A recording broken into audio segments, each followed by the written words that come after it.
দেখুন, আমি মমতা বন্দ্যোপাধ্যায়কে এখনো ছাপিয়ে যেতে পারিনি। আমাকে এই ধরনের যখন কথাবার্তা বলবেন তখন পরিষ্কার, আপনারা কি পরিষ্কার আমি চোর, জোচ্চোর, ছ্যাঁচোর, মিথ্যেবাদী তাদের সঙ্গে থেকে যাই, এটা হলে কি আপনারা খুব খুশি হতেন? আমি অন্ধকার ছেড়ে আলোয় বেরিয়ে আসতে চেয়েছি। ক্লাস 8-এই যদি বলেন যে সারা জীবন থেকে যান, আর আপনাকে গ্র্যাজুয়েট হতে হবে না, মাস্টার ডিগ্রি পেতে হবে না, এটা যদি কারুর আনন্দ হয়ে থাকে তো তাহলে ঈশ্বর তাদের মঙ্গল করুন। সবাইকে এবার সবাই চলুন। আর আমরা এখন এখান থেকে বেরিয়ে রামতলাতে যাব, রাম ঠাকুরের কাছে পুজো দেব।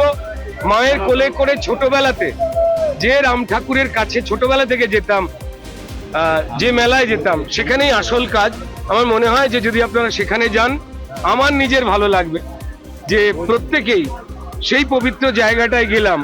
রাম রাজাতলা, যারা এই আখ্যা দেওয়ার চেষ্টা করতেন এই সনাতন, এই ভগবান শ্রী রামচন্দ্র তিনি নাকি নতুন, তাদের বলে যে ঈশ্বর তাদের মূর্খতাকে ক্ষমা করো। এত বছরের যে রাম রাজা, তার যে রাম নবমী, তার যে রাম বিজয়, সবকিছুকে যে ছাপিয়ে দেয় তা তো আর বলার অপেক্ষা রাখে না। যে পশ্চিমবঙ্গের মাটির অধিকাংশ মানুষের নাম রাম দিয়ে, তাদের বাবা পিতামহ প্রপিতামহ তাদের নাম রাম দিয়ে, যে মাটির অধিকাংশ জায়গার নাম রাম দিয়ে শুরু, কোথাও রামরাজাতলা, কোথাও শ্রীরামপুর, কোথাও রামনগর, একের পর এক নাম, কোথাও সেই বিখ্যাত মানুষদের নাম, শ্রী শ্রী রামকৃষ্ণদেব।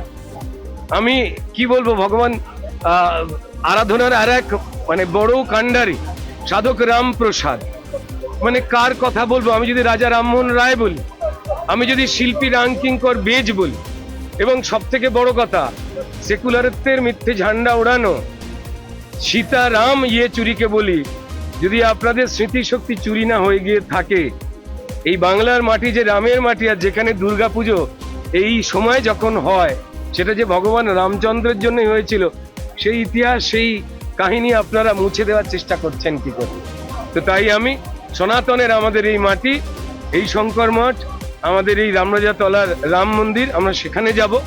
ছোটবেলায় যেমন যেতাম, আপনারা যাবেন।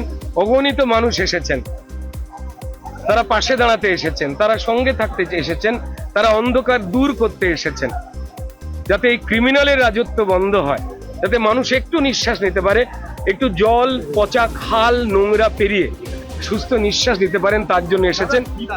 আপনি জয়ী হলে আপনি কি কি কাজ করবেন, কি দেখবেন,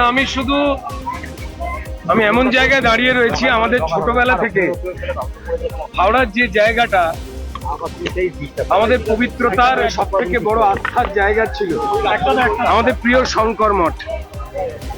সেই মঠে মহারাজজির আশীর্বাদ নেওয়া, সেই মঠে একটু পূজা অর্পণ করা, সেই পবিত্র জায়গায় দাঁড়িয়ে রয়েছে। আমি এখান থেকে কোনো রাজনৈতিক কথা বলতে চাই না। আর আমার সঙ্গে এই মুহূর্তে আপনাদের ক্যামেরার পেছনে অগণিত আমাদের হাওড়ার শিবপুরের মানুষ দাঁড়িয়ে রয়েছেন। যে অন্ধকার হাওড়ার মতোই প্রাচীন শহরে কিছু লোক নামিয়ে এনেছে, তারা কারা? আমি আবার বলছি, এই পবিত্র জায়গা থেকে আমি কোনো রাজনৈতিক কথা বলবো না। অন্ধকার মুক্তির আশীর্বাদ তিনি আমাদের দিয়েছেন। যে অরাজকতার পরিবেশ তৈরি হয়েছে, কার্যত আমাদের এই হাওড়া যে পুরনো শহর শিবপুর, যার মধ্যে একটা খুব গুরুত্বপূর্ণ জায়গা বিধানসভা, আমরা সেখানে পরিষ্কার যেন নরককুণ্ডে বাস করছি। পুরো হাওড়া শহরটাকে যারা ডাস্টবিন বানিয়েছেন, যারা অন্ধকার বানিয়েছেন, যারা মানুষকে ড্রেন আর নর্দমার জলে ডুবিয়ে মারতে চাইছেন, রোগগ্রস্ত করতে চাইছেন, তারা আমাদের এই সমাজের অন্ধকার। তাদের কাছ থেকে মুক্তি চাইছেন সমগ্র মানুষ।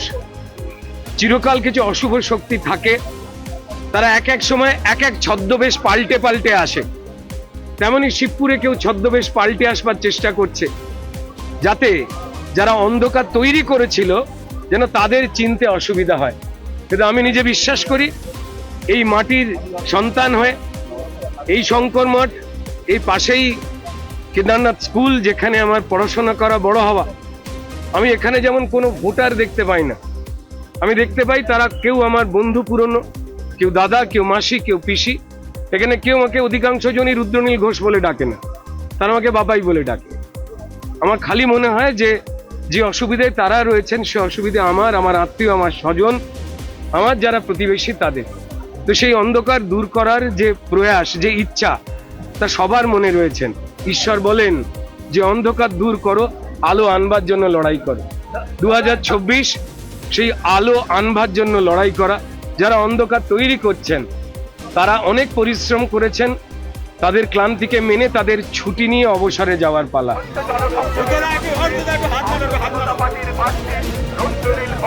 আমাদের প্রচারকারীর পেছনে আপনি অগ্রসর হচ্ছেন, আসছেন ভারতীয় জনতা পার্টির প্রার্থী রুদ্রনীল ঘোষ এগিয়ে আনা রে, এগিয়ে আনা, এগিয়ে আনা, তো হাত তো জুম আছে ভাই। ভাই ভাই ভাই পিছিয়ে তো, পিছিয়ে তো।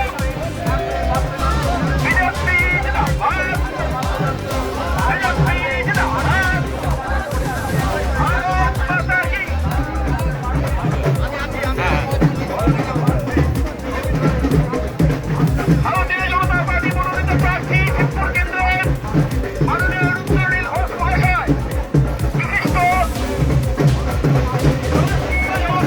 অভিনেতা, আপনারা সকলকেই দেখেছিলেন। আমাদের ঘরের ছেলে আমাদের ভিডিও ভালো লাগলে লাইক এবং শেয়ার করুন। কমেন্ট সেকশনে গিয়ে জানান আপনাদের মতামত। আরও ভিডিও পেতে আমাদের চ্যানেল সাবস্ক্রাইব করুন এবং প্রতি মুহূর্তে খবরের আপডেট পেতে প্রেস করুন বেল আইকন।